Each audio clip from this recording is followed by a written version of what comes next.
Our next set of speakers are all impact first in the intent to put actual lives at the forefront of conversations, strategy, planning, and action and collaboration.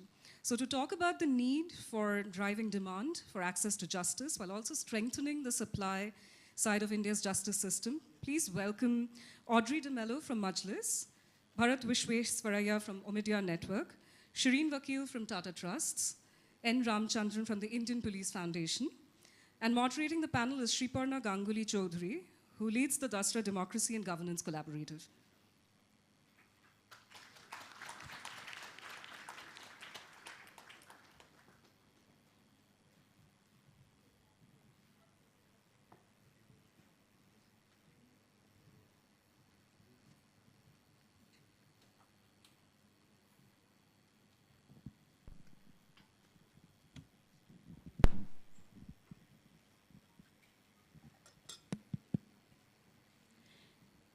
Good afternoon, everybody. I know it's after tea, the fag end of the day, but I promise that we'll keep this energy going. It's been an inspiring morning. Thank you all for being here today. Justice is not an abstract concept. For millions of Indians, including all of us here, it is a critical need if we are to resolve any disputes, if we are to redress any grievances, or even if we just have to protect our basic rights. Each one of us here have our own stories of injustice and experience of seeking justice. For those whose land has been grabbed forcefully, or for the 8-year-old child who has been trafficked into prostitution or into child labor, or even for the families of the migrant workers who have been killed in a fire or have died in accidents related to their workplace, accessing India's judicial system is not an option. It is the only recourse they have to getting justice. So when law takes its due course, and when we have the rule of law in this country, we all feel very protected. We feel secure. We feel safe. We are also slightly less suspicious of our neighbors. We are less fearful that our houses will be burnt, or we will be pelted with stones, or our children in our schools will be attacked. Right? So, I feel that access to justice is a key governance indicator, a cornerstone for modern democracy, and a critical need and a critical component to increasing trust in our society. But as we all know, it is a challenging task. All of us find it difficult to access our judicial systems in this country. So to move the needle in this sector, Dasra launched the Access to Justice report titled Tipping the Scales, Strengthening Systems for Access to Justice in India. We launched it in Delhi last month, exactly today, the date today. And I'm happy to share it with all of you in Bombay now. The report uses and analyzes the gaps that there are in the system and offers 4 strategic cornerstones where we can all intervene. It uses an access to justice framework, basically recognizing the law, making sure that there is legal awareness and the ability to claim the law. Then there is adjudication, or a chance at a fair trial, and the enforcement agencies, which are the prison and the police systems. One of the key insights that we have from the report is that while the state is mandated to give us legal protection, there are a host of nonprofits. We actually mapped about 100 nonprofits who are providing support to different demographics across the country, men, women, children, poor, marginalized, who are supporting and enabling the access to justice for these people. One interesting thing was that while there are a lot of nonprofits, there are very few funders in this space. And because there are very few funders in this space, I personally think that those who are there for the long haul. They are completely committed because they know that they cannot impact this sector in 2 years, in 3 years, even in 5 years. It's a systemic change that we are looking for. So without doing any further talking, I will introduce my panelists. It's a wonderful lineup of panelists that I have. I have Bharath here with me from Omidyar Network. He's Director Investments and leads the governance and the citizen engagement work at Omidyar. Welcome, Bharath. Next we have is Audrey DeMello. She's Program Director at Majlis, which supports women's rights and legal rights for marginalized women, and an organization and whose funder that I have been awe of as I've grown up. Welcome, Audrey. She's an advocate by profession and a powerhouse to be reckoned with. Then we have Mr. N. Ramachandran. He's an ex-IPS with extensive knowledge of field policing. He's been posted at Assam, has negotiated with the Bodos and the Alpha. He's the former Director General of Police and is currently the founder and the president of the India Police Foundation. Today, he brings with him the vision of strengthening police and a belief that it is possible. Last but not the least, we have Shireen Vakil from Tata Trust. She heads the advocacy and the policy unit. She needs not much mention because all of us who've worked in child rights know her to be the champion of child rights. She has over 20 years of experience and has always used policy and public opinion to promote child rights in the core areas of education, nutrition, protection, and health. Welcome, all of you. So, my first question to you is to Bharath. Bharath, Omidyar has been very committed to improving governance and citizen engagement in India, but also across the world. You are now seeking to work on issues of access to justice. Could you talk to us a little bit more about it and tell us which areas of access to justice do you want to impact and why now? Why are you interested in this sector now? Sure. Thank you so much, Sriparna. And first of all, thank you for having us on this panel. It's great to be here and to talk to such a distinguished audience. As you said, Sriparna, we have been interested in issues of governance primarily for a number of years now. It's an area that Omidyar has focused on for over a dozen years, pretty much. It was one of the early focus areas that was picked up after the Omidyar network was founded. And the justice system or access to justice is not necessarily part of how we define governance globally. But increasingly, as we were doing our work in India over the last, close to 10 years, one of the things that clearly emerged is that, when you look at issues of justice, they're just so basic to the experience that citizens have of democracy in the country that it's actually hard to leave it out. Right? So when we think about governance, when we think about the quality of governance, leaving out justice and the judiciary system seemed like a big mistake. So we started focusing on this area relatively recently. So as I mentioned, governance has been a focus for a number of years, but the judiciary is something we only picked up in the last few months. And as we've been working on this area, we commissioned some work by Bridgespan that was really insightful in helping sort of frame our thoughts on it. And as we started to think about it, I think, when you look at the 3 dimensions of quality of justice that people receive, or timeliness of the justice that people receive, and finally equity, on all 3 of those, it became clear that, there are deep and serious challenges. So, on the quality front, some of the work showed that, and this is as per the Bar Council's work, that between 1/3 and 45% of all lawyers in India don't actually have law degrees. They're actually fake.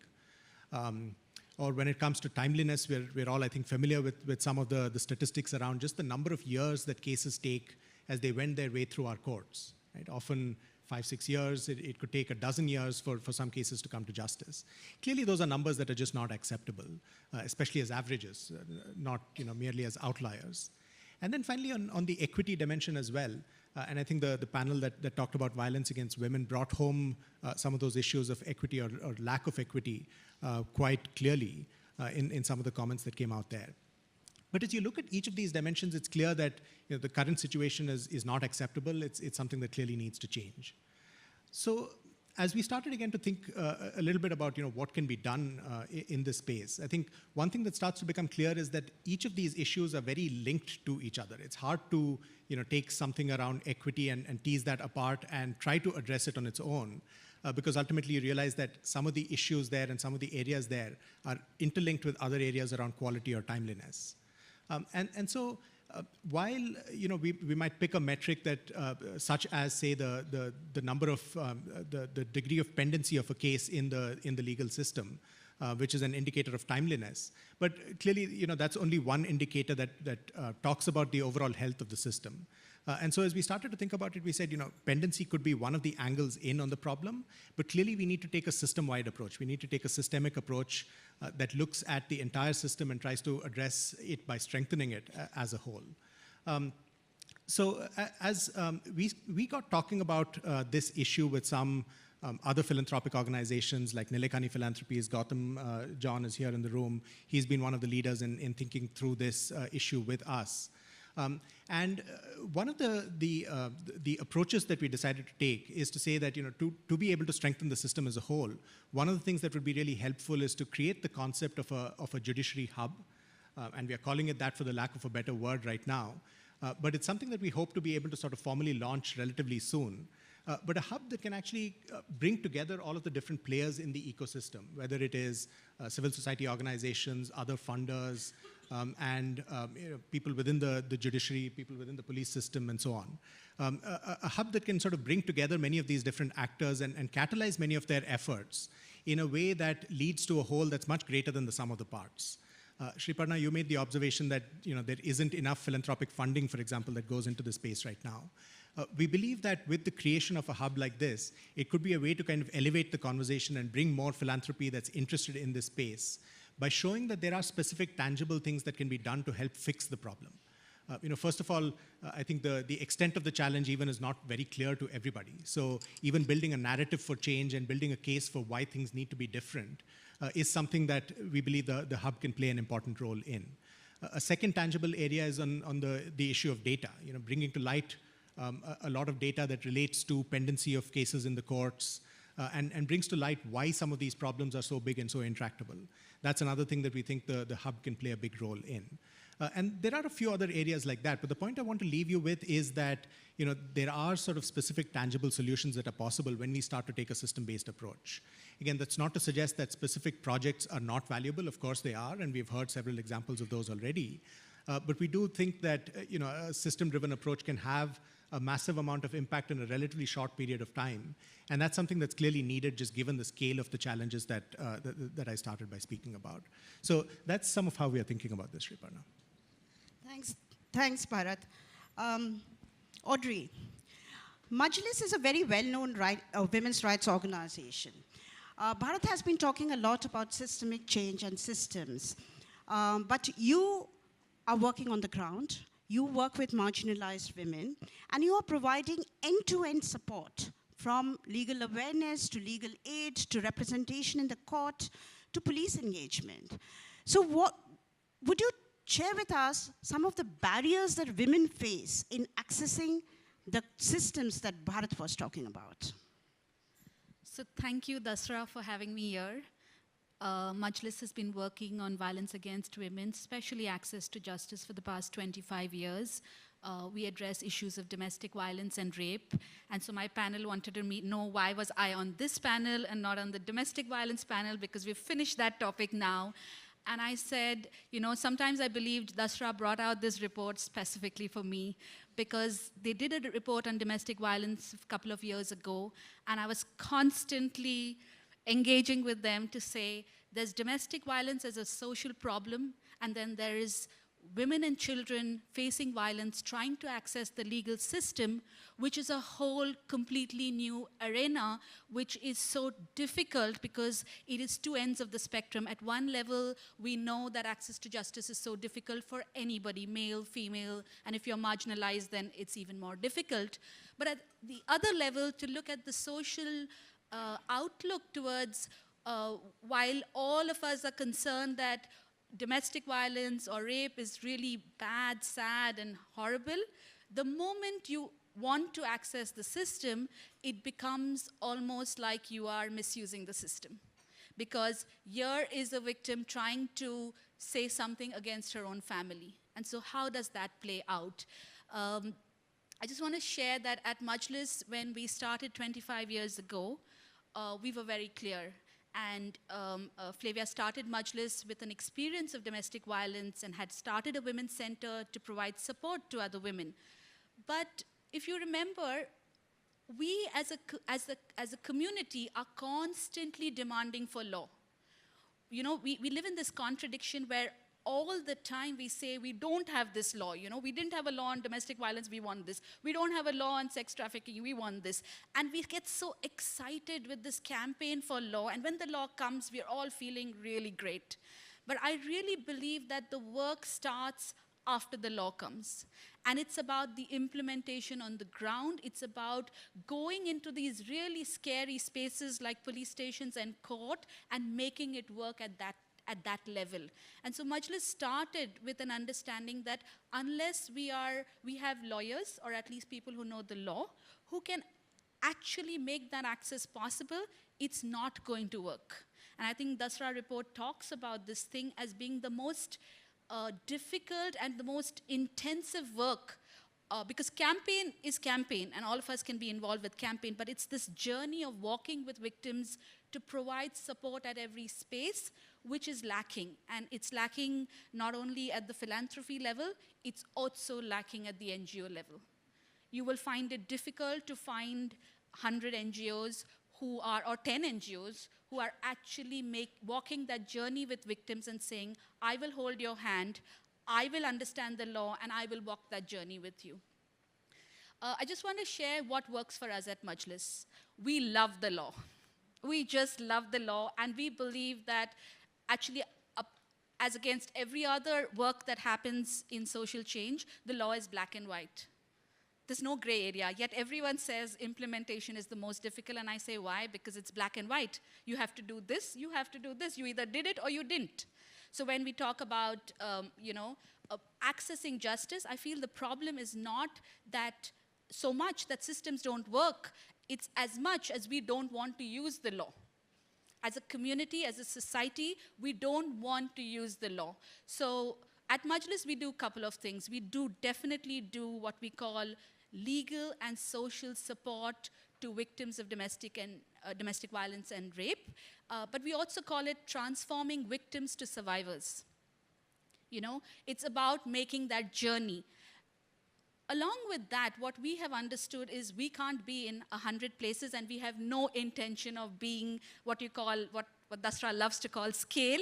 No, we don't believe scale is us being in 100 places, but it's about making systems work. And how we do that, and this is what I learned from the police. We have a friend police here who's going to speak very soon. But they told me, we used to have these really big meetings with the police about, rape, and what are you going to do? The new law has come. And suddenly there'll be this big thing happening, and your commissioner of police is standing up and running out of the room. What happened? It's bandobast time. A VIP has come into the city, and everyone has to be at high alert, because even if there is a stone on the way, your posting will be in Ghar or Gadchiroli. And nobody wanted that. So you had, big high-end officers with all their high-end might scrambling and running. And so I learned that what you monitor is what you get. What you actually make people understand what is going wrong is what people will action. And they told us to our face, if 1 or 2 rape cases you do not respond, nobody is going to question you. Who's going to question you, right? So that's what we learned. So while we may help only a very few number of victims of rape and domestic violence, what we learned is how do you make the system accountable? And let me tell you, today, we write letters to Commissioner of Police, or whether it is Chief Justice of Bombay High Court, with the names of officers who have not adhered to the law. Thank you, And that, Audrey. I feel, works the best. So my next question, and I think it works wonderfully well, is to Mr. Ramachandran from the police. And So even in the previous panel, we heard, on the violence against women panel, we heard that about 60% of the women don't go to the police. But police play a critical role, you know, they're the first point of contact for citizens.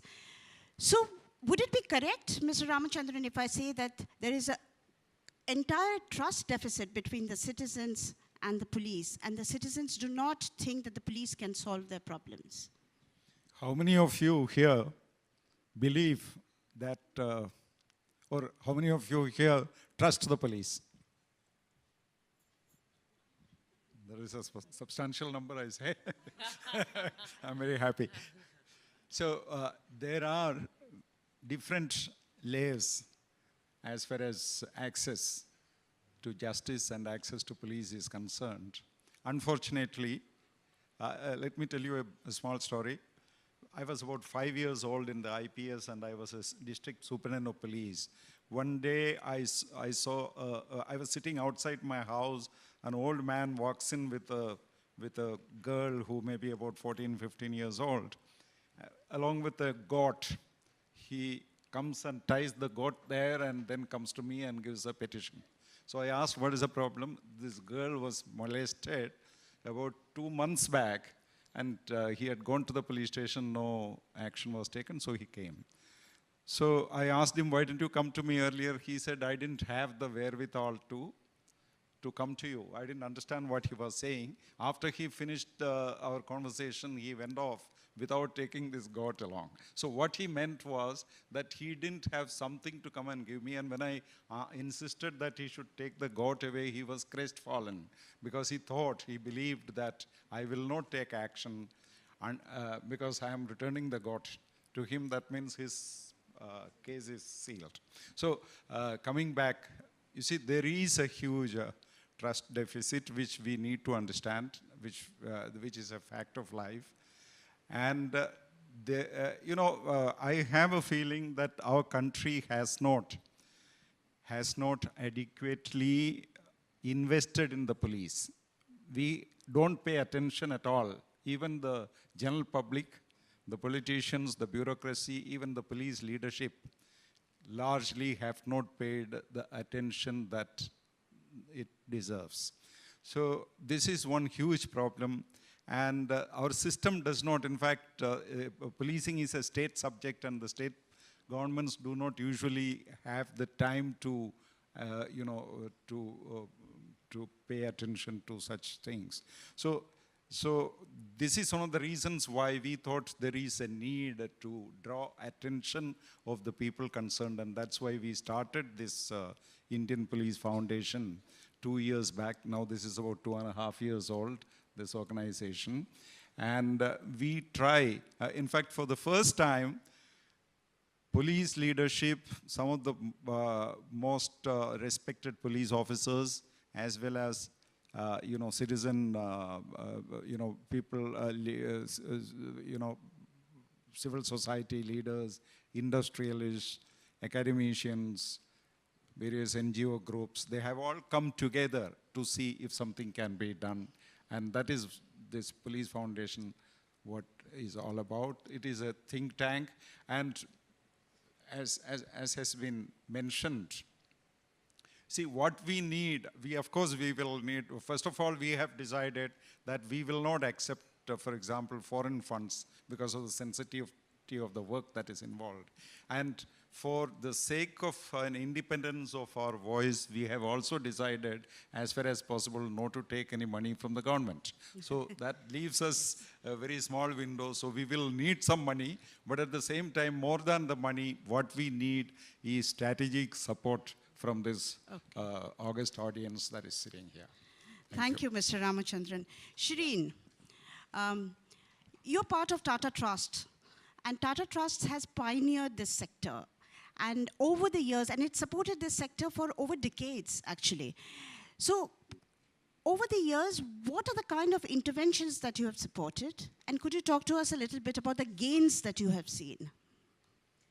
Okay, so thank you for having me here, and thank you for doing this panel, because I think that justice is very critical and underlies everything else that we've actually talked about today. And I was thinking just before I answered those questions that I think in the morning when Deval was speaking, it was about impact and impact first. And I think at some point he talked about, or someone else after that, about impact thriving with dignity and equity. And the whole issue of justice is linked with dignity and equity. And so without that, whether it is about working with Dalit groups, without the fact that, even though there is a law against manual scavenging, yet we still have huge amounts of people who are doing manual scavenging, who still go down into cesspits just drinking bottles of daru to knock themselves out, and still going down in these inhumane and totally against, despite the law.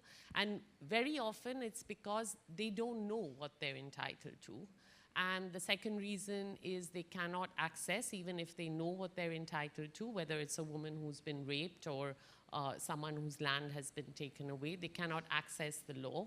And they don't have enough means to kind of access the law. And the system is not functioning, besides the trust deficit that we know there is.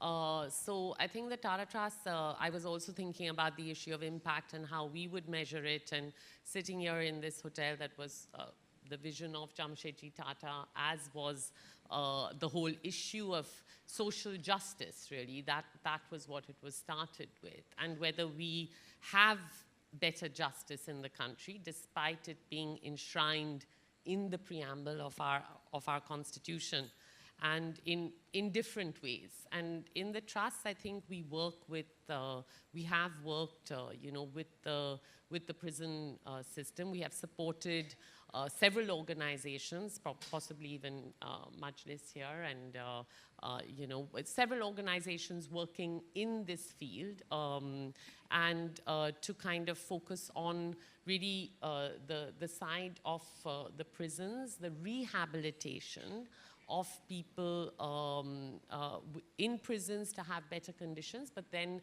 making sure that they get legal aid, get the legal awareness, have lawyers. One of the things that, for instance, the legal aid system doesn't work. The whole system, what we've seen is the whole system, and since I've kind of been looking at it, is really broken.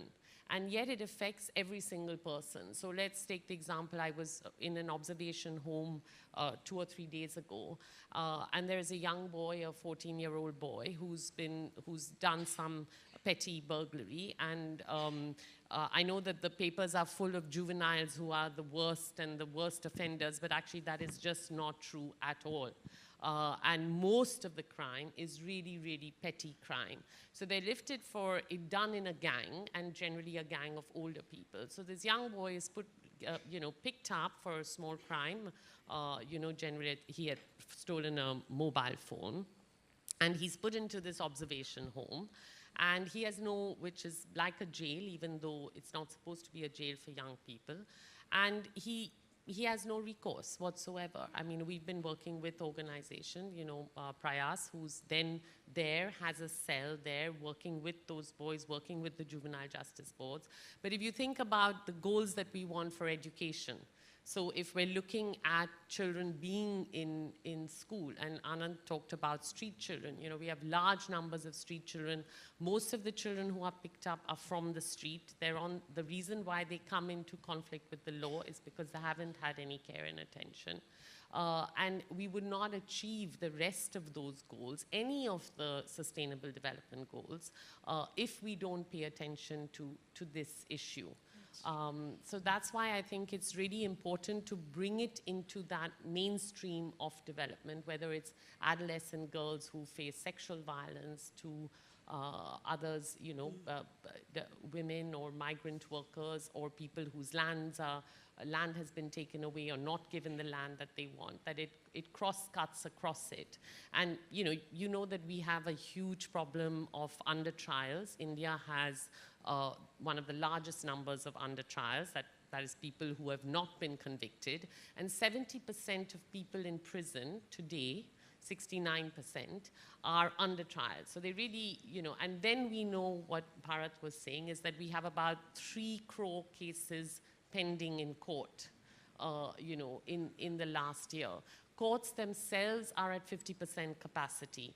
So we have to work across the system for the most marginalized to make it function. Thank you, Shireen. It was really informative, all of you. Thank you. Should we open it up to questions? I've been told I have another question, but we'll first open it up to questions from the audience. Yes.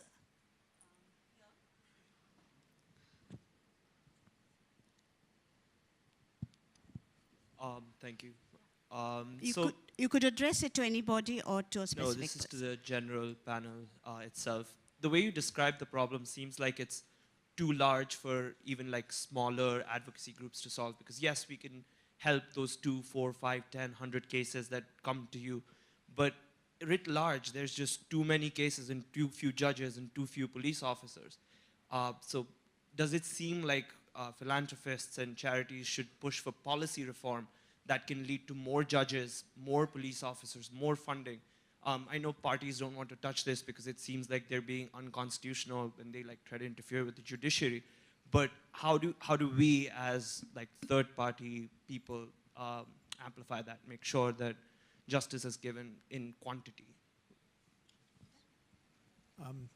To be honest, I don't think that that's an either-or problem. Certainly policy reform is important, and we've talked about this during the course of the day as well, that certainly policy reform often needs to go hand in hand with other changes. That doesn't mean that even the smallest effort is sort of too small, right? And so I think both of those just have to happen. And I think for the philanthropists in the room, one of the, we talk about metrics and how can we measure success for something like this. One of the metrics is how much money is actually going into addressing issues related to access to justice. And one of the things as we think about it is to say, can this grow by tenfold in the matter of a relatively short amount of time? We think it needs to be orders of magnitude higher than where it is right now. And unless that happens, the ability to come up with more creative solutions, the ability to fund entrepreneurs who might be coming up with interesting technology-related solutions, those sorts of things would just not exist. And so that would certainly be one of the calls to action for many of the people in the room. But also to unleash a lot of other creativity that exists in solving the problems on many different levels, whether it's a relatively small seeming solution, which maybe can scale and can encompass the entire system, or whether it's a policy-related issue. I think we need to try all of those things. I just want to add that it's accountability, accountability, and more accountability. Because, we are demanding more schools, we are demanding better teachers in schools, and that's how we are getting that. But who is demanding more judges? Who is talking about how do we deal with pendency? Just to give you an example, when foreign agencies came in, they were really concerned if litigation happens in this country, they will be wiped out. So the first condition they put is, how are you going to deal with pendency? Now, instead of dealing with pendency, which will address even the poor in our country, you know what the solution was? Let's go into arbitration and mediation. So now all corporates who have the money to actually change the system don't even have to be in the system. They're out in arbitration and mediation, which costs crores of money, but they don't have to suffer our legal system. So we need somebody to be asking the questions as to why is there pendency? Why are under trials in court? And only the judiciary is asking the questions. We in this room are not asking, and once we ask, it will happen. I think to build on then, for instance, actually we're supporting a piece of research that with a couple of groups on looking at the issue of pendency, why there's such high delay, why there are so many cases across the high courts in every country, and looking at what the reasons are for that. And then once you get that, to do the advocacy with the system as well as the people, because I think that people need to also demand for it, but first there needs to be that knowledge and evidence. But there is also cause, as she was saying, about working with victims, because that is really, I work on policy and advocacy, so I very strongly believe that you need to change the system and work with the system. But when you see people on the ground, whether it's young boys, women, manual scavengers who really have absolutely no recourse, and they do need to be worked with, supported, because as someone asked a question at the women's panel, that okay, you can bring her out of this work, rescue her from being trafficked, etc. But actually then what?